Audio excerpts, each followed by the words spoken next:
يهده الله فلا مضل له ومن يضلل فلا هادي له أشهد أن لا إله إلا الله وأشهد أن محمدا عبده ورسوله لا نبي بعده.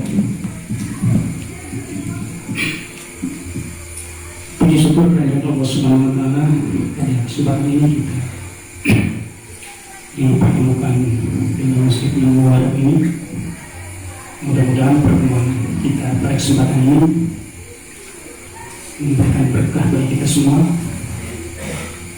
sehingga kehidupan kita selanjutnya bukan berdampak. Selawat serta salam senantiasa kita curahkan hari kiamat kita Nabi Muhammad SAW, Nabi Agung Jawa, Nabi yang telah mengantarkan umat manusia dari alam kegelapan menuju alam yang terang-benderang. Bapak Ibu yang saya hormati, saya sangat bersyukur pada kesempatan ini bisa hadir di sini, karena satu tahun ini pimpinan daerah Muhammadiyah Manggarai Barat tidak sempat lagi untuk bersilaturahmi karena keadaan COVID-19, dan alhamdulillah pada tahun ini kita diberi kelonggaran untuk kembali bisa bersilaturahmi.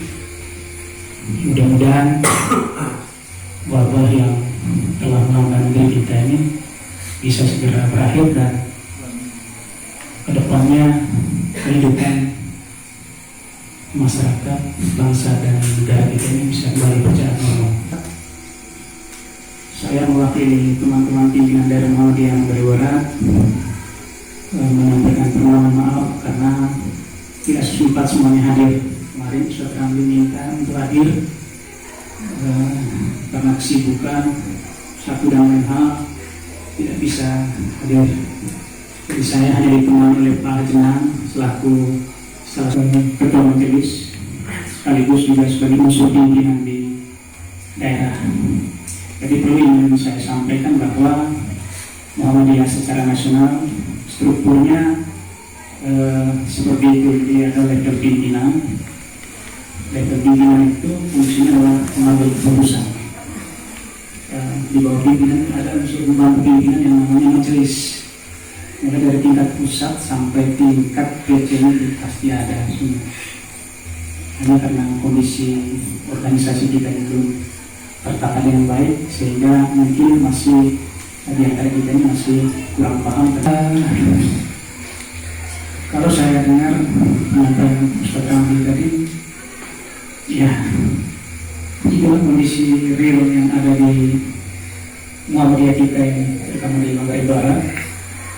Ketika Ustaz menyampaikan itu, saya membayangkan tantangan yang juga kami hadapi di tingkat PDN. Jadi kita ini masing-masing level dari skopnya tentunya tidak beda. Jadi kami berpikir tentang Manggarai Barat, Ustaz Ramli berpikir tentang PC sendiri.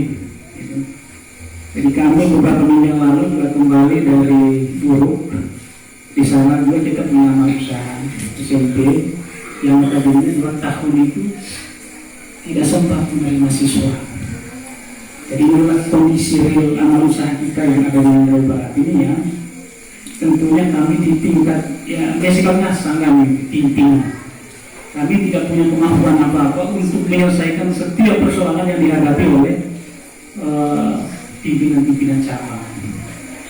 Muktamar 2015 itu diamanatkan perlu ada majelis khusus yang menangani revitalisasi cabang dan ranting. Jadi cabang dan ranting ini perlu diperkuat. Tidak hanya sekedar papan nama lagi, tetapi harus ada aktivitas real yang nanti akan memperkuat gerakan Muhammadiyah itu sendiri. Jadi pusat itu mereka hanya di atas, yang real itu di bawah ini, ranting, cabang. Mereka yang punya gerakan real yang nantinya akan menopang semua struktur yang ada di atasnya. Jadi mau tegak berdirinya Muhammadiyah ini sangat tergantung eksistensi ranting dan cabang. Kami di tingkat PDL yang mungkin hanya sekedar memberikan support, memberikan dorongan, memberikan motivasi untuk menawarkan solusi ketika ada hambatan-hambatan yang dihadapi oleh PCM. Dan tentunya tingkat tantangan yang kami hadapi juga kami di PDM ini cita-citanya juga besar Bapak. Jadi baru-baru ini pimpinan pusat juga turun. Jadi kita memang juga ke pusat juga tekan terus. Kami punya usaha sekian, kami sudah tidak mampu mengurusnya sekian. Kemudian kami punya aset tanah sekian. Tolong pimpinan pusat juga turun lihat kondisi kami di sini. Sempat turun, cuma belum ada aksi real, belum ada karya nyata yang membuat kita ini semakin kuat. Tetapi kondisi ini tentunya tidak membuat kita harus yang namanya pemerintah pengikut Muhammad. Jadi berjuang terus. Nabi itu begitu. Jadi kalau tantangan-tantangan ada, ya memang hal yang harus kita hadapi dan harus kita atasi. Kami sudah di tingkat PDM itu, kita di Manggarai Barat ini ada sekitar 5 SMT yang punya izin operasional 3, 2 ini belum. Tapi saya akui yang di Pontianak itu, kami tidak pernah menyentuh itu, tetapi mereka eksis. Jadi mereka berjuang dengan segala tenaga mereka tetap eksis. Siswa masih sekitar bertahan 34. Alhamdulillahirrahmanirrahim. Wassalatu wassalamu ala asyrafil mursalin wa ala alihi wa sahbihi ajma'in amma ba'd. Raditu billahi rabban wa bil islam dinan wa bi Muhammadin nabiyyin wa rasulih. Rabbi salli wa yassir li amri wahlul 'uqdatam min lisani yafqahu qawli. Qala Allah ta'ala fil Qur'anil azim. A'udzu billahi minasyaitonir rajim. Bismillahirrahmanirrahim. Ya ayyuhalladzina amanu kama kutiba 'alal ladzina min qablikum la'allakum tattaqun. Bapak Ibu kaum muslimin, jemaah sholat besar yang insyaallah kita lanjutkan dengan melaksanakan sholat tarawih. Hari ini bagi sebagian orang sudah memasuki hari ke-22 melaksanakan ibadah siap tentang perwujudan hilal itu bisa beda-beda. Kalau kita di perserikatan itu menggunakan metode hisab, jadi menggunakan metode hisab itu yang terpenting tampak saja hilalnya, berarti dia sudah masuk bulan baru. Jadi biar hanya 0, sekian derajat, yang terpenting tampak. Maka di dalam keputusan Majelis Tarjih Muhammadiyah itu mengatakan bahwa itu sudah ganti. Tapi kalau pemerintah kita masih menggunakan tata cara 3 derajat, dulu 2,7 ya, sekarang mereka menggunakan 3 derajat. Itu baru ditetapkan satu Ramadan. Tapi itu semua tidak penting. Yang penting itu adalah sebagaimana ayat yang saya bacakan tadi, ya ayyuhalladzina amanu kutiba alaikumus syiyam kama kutiba alal ladzina min qablikum la'allakum tattaqun. Yaitu ditunjukkan kepada orang yang beriman. Siapa yang dikategorikan orang yang beriman itu? Ya, orang yang beriman itu adalah orang yang mengucapkan dengan lisannya, kemudian dipraktekkan di dalam perbuatan. Itulah orang yang beriman. Dan perintah kuasa ini khususnya kepada mereka ini. Sehingga pada kesempatan yang berbahagia ini saya ingin membagi pikiran kepada Bapak Ibu sekalian, itu adalah ada kadang-kadang selama ini kita akan salah menyebutkan seolah-olah bahwa bulan Ramadan ini adalah kita diperintahkan untuk saum. Pada jelas tampak di ayat itu mengatakan ya ayyuhalladzina amanu kutiba alaikumus syiyam kama kutiba alal ladzina min qablikum la'allakum tattaqun. Apa perbedaan saum dan syiyam itu?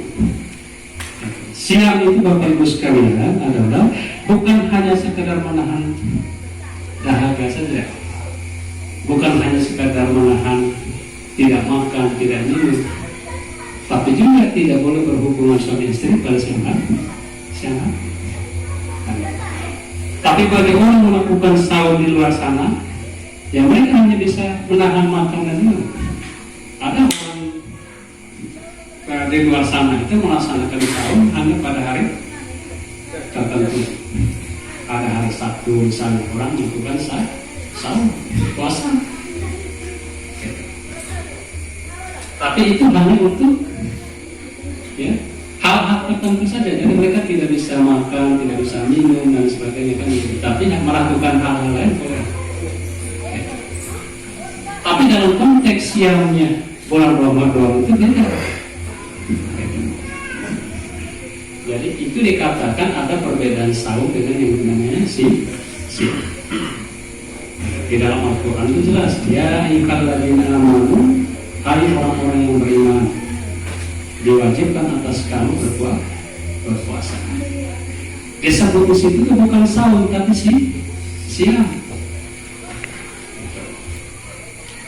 Sehingga Bapak Ibu sekalian, mudah-mudahan kita dalam melaksanakan ibadah puasa pada 1443 Hijriah ini nanti tetap istiqomah.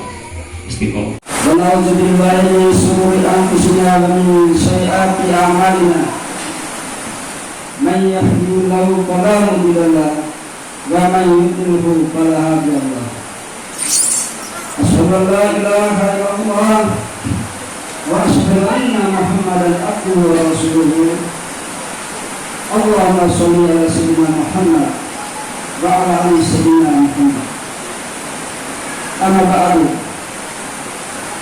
Yang kami hormati Bapak Pimpinan Pengurus Muhammadiyah Kabupaten Manggarai Barat, yang kami hormati Bapak Ketua Majelis Pimpinan Daerah Muhammadiyah Manggarai Barat beserta rombongan.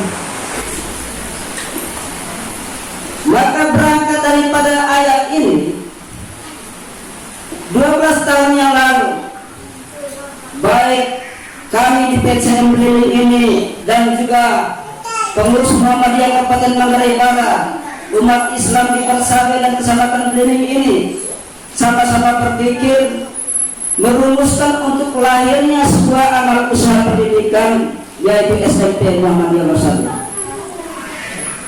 Saat itu hujan kehujanan, panas-panasan, sehingga kami berpikir bahwa ini adalah semangat yang bisa membangun sebuah momentum sejarah besar di Kecamatan Beliling ini. Tetapi setelah dievaluasi, banyak hal yang mengganjal perjalanan perjuangan ini. Ya, seperti yang saya narasikan sebelumnya bahwa ini semuanya berawal dari kurangnya silaturahmi kita. Maka kami mengundang segala komponen yang ada untuk berkumpul lagi di sini. Mumpung di bulan Ramadan yang mulia ini, kita satukan kembali semangat kita untuk melangkah membuatkan sebuah program yang lebih baik daripada hari ini. Jamaah yang bermula, bukan masjid-masjid yang jauh daripada syiar Islam ini, supaya mereka kenal Islam ini dan kedepannya menjadi apa? Kekuatan daripada Muhammadiyah itu sendiri. Titik-titik yang bisa menggerakkan untuk memasukkan umat murid dan sebagainya. Jadi jamaah yang bermula, segala kekurangan dari pelaksanaan ini, baik yang dilihat oleh mata kita atau dirasakan oleh hati, dengan dari hati yang dalam, saya meminta kepada kita semua untuk mohon dimaafkan karena obatnya sama Indonesia, tapi kemampuan yang kami miliki sangat sedikit. Bapak-bapak dari PDM, dari PCM, juga para ustadz-ustadzah dan anak-anak sekalian dari jalan Allah, Jadi itu saja yang perlu kami sampaikan. Walhamdulillahirabbil alamin. Assalamualaikum warahmatullahi wabarakatuh. Sekalian, inilah santriwati kami yang mencapai juara 1 sampai juara 3.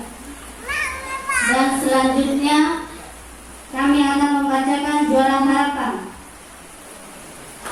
Kepadanya kami persilakan. Juara harapan ketiga dicapai oleh Isra Nurhayati Imur. Kepadanya kami persilakan. Juara harapan keempat dicapai oleh Muhammad Saryanto. Kepadanya kami persilakan.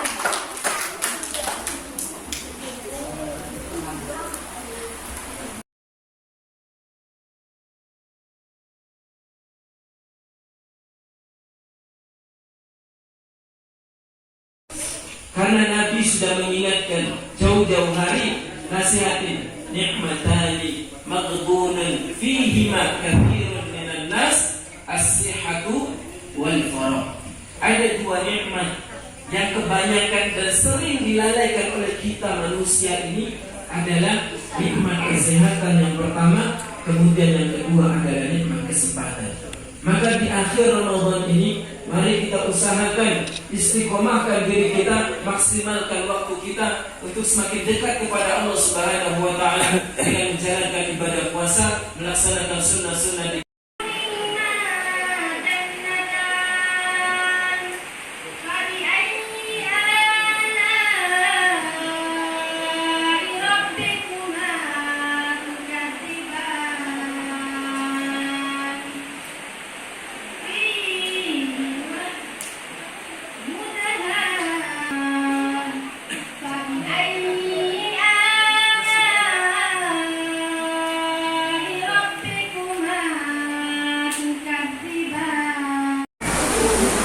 Subhanaka la ilma lana illa ma 'allamtana innaka antal alimul hakim.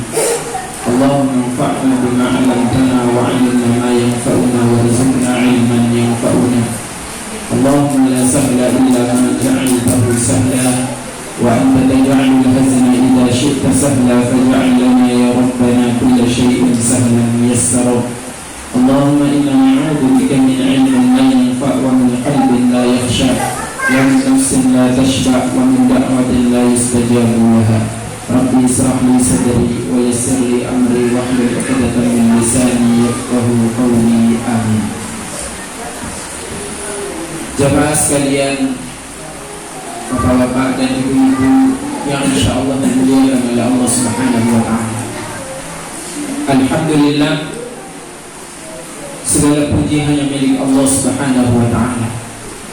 Kita memujinya dengan mengucapkan kalimat thayyibah, yaitu kalimat yang langsung diajarkan oleh Allah Subhanahu wa taala di dalam Al-Qur'an, yang dimana dengan kalimat ini kita memujinya, bertanda kita menjadi hamba Allah Subhanahu wa taala yang mensyukuri nikmatnya, yaitu kalimat alhamdulillahi rabbil alamin. Segala puji hanya milik Allah Subhanahu wa taala, Tuhan sekalian alam, yang tentunya Allah Subhanahu wa taala telah memberikan nikmat kepada kita yang begitu banyak, hingga kalau kita menghitung nikmat Allah Subhanahu wa taala tersebut tidak akan pernah sanggup untuk menghitungnya. Kalau kita perhatikan ibu-ibu sekalian yang insyaallah dimuliakan oleh Allah, dalam diri kita ini saja, sanggupkah kita menghitung nikmat Allah yang ada dalam diri kita ini? Tidak akan pernah sanggup menghitung nikmat Allah yang ada dalam diri kita ini, baik yang nampak maupun yang tidak nampak. Yang nampak itu yang di luar ini, kemudian yang gak nampak itu yang berada mungkin dalam kulit ini, dalam tulang ini. Seperti apa pergerakannya itu kita tidak tahu. Dan itu nikmat Allah yang Allah fasilitasi kepada kita. Bagaimana Allah Subhanahu wa taala menggerakkan lisan saya ini untuk ngomong, Bagaimana Allah Subhanahu wa Ta'ala menciptakan telinga kita semua ini bisa mendengar apa yang saya sampaikan ini. Itu nikmat yang Allah berikan. Dan berapa banyak nikmat yang Allah berikan terhadap telinga kita ini sehingga kita bisa mendengar dengan sempurna. Maka ikhwatal iman rahimani wa rahimakumullah, hikmah Ramadan yang harus kita renungi adalah yang pertama, menjadi hamba Allah Subhanahu wa Ta'ala yang bersyukur. Menjadi hamba Allah Subhanahu wa Ta'ala yang bersyukur. Memang akhir daripada perintah Allah Subhanahu wa Ta'ala tentang puasa ini adalah takwa. Tetapi dalam rangkaian ayat, di dalam pembahasan tentang puasa itu sendiri, ada sebagian yang di dalamnya seruan Allah Subhanahu wa Ta'ala itu menjadi hamba Allah Subhanahu wa Ta'ala yang bersyukur. Jadi hikmah pertama ini adalah menjadi hamba Allah Subhanahu wa Ta'ala yang bersyukur. Bersyukur dengan nikmat Allah Subhanahu wa Ta'ala yang Allah Subhanahu wa Ta'ala anugerahkan kepada kita. Terkhusus ada dua nikmat, ya. Terhadap dua nikmat ini kita harus bersyukur terhadapnya. Kenapa demikian? Karena kebanyakan daripada kita ini lalai dari dua nikmat ini. Apa dua nikmat tersebut? Dua nikmat tersebut ikhwatal iman rahimani wa rahimakumullah adalah yang pertama, kesehatan. Kesehatan yang Allah berikan kepada kita, yang Allah anugerahkan kepada kita, ini harus perlu kita jaga. Jangan dibiarkan kesehatan yang Allah berikan ini itu kita sia-siakan sehingga membuat kita sakit. Dan puasa itu memberikan pengajaran kepada kita untuk menjaga kesehatan. Bagaimana tidak ikhwatal iman, sebelum Ramadan ini atau nanti setelah Ramadan ini, atau misalnya setelah buka puasa itu, perut kita ini bagaikan tong sampah, ya, bagaikan tong sampah. Apa saja masuk, kolak masuk, air masuk, kopi masuk, ya, apa segala macam masuk. Mungkin nanti ada kambing masuk, ayam masuk, mie masuk, kerupuk masuk.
Allah Ta'ala membuat perut kita ini sudah terasa kenyang. Siapa yang merasa seperti itu? Ayo angkat tangan. Kita semua merasa seperti itu. Hanya dengan satu teguk air minum atau satu gelas air minum, itu sudah terasa kenyang perut itu. Kecuali yang ingin itu. Kote begitu. Begitu. Landing pandai dikteo, punga jam 12 itu pandai ngekolak. Mari ibu na pandai hardo katmo dari bentukan. Dengan harapan nafsu dikte tahu aja mending ding buka itu ngance sopi sanggena suap piring. Kalau piring. Landing ngance ya tay sebuah ayat oleh Allah Subhanahu wa taala itu dengan hanya seteguk air minum atau segelas air minum itu sudah membuat perut kita ini sudah terasa kenyang. Sehingga makanan yang sudah kita siapkan sejak siang tadi itu terasa rasanya sudah tidak mau bisa dimakan lagi. Gitu.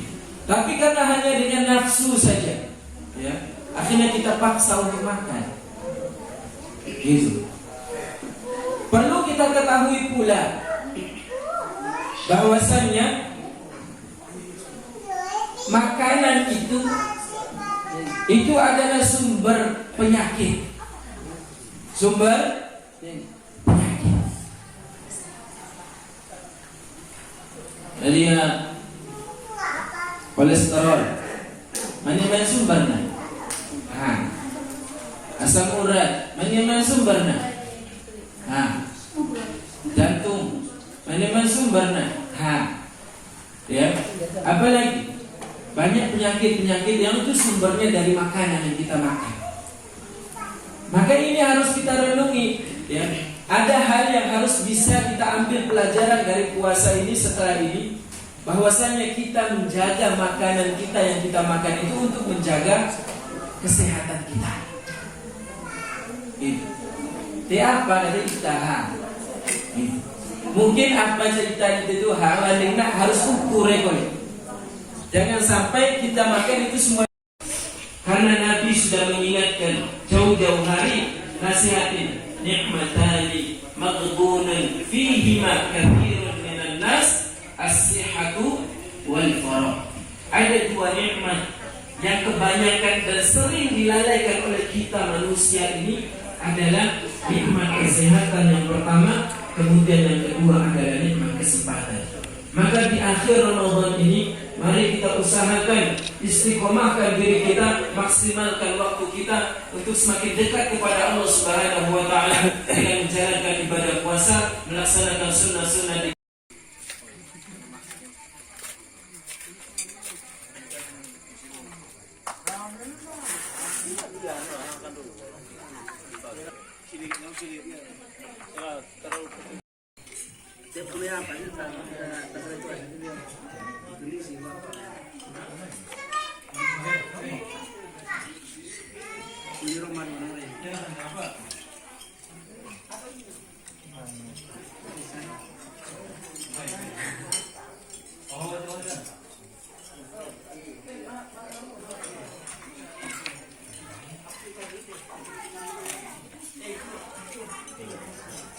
Terima kasih.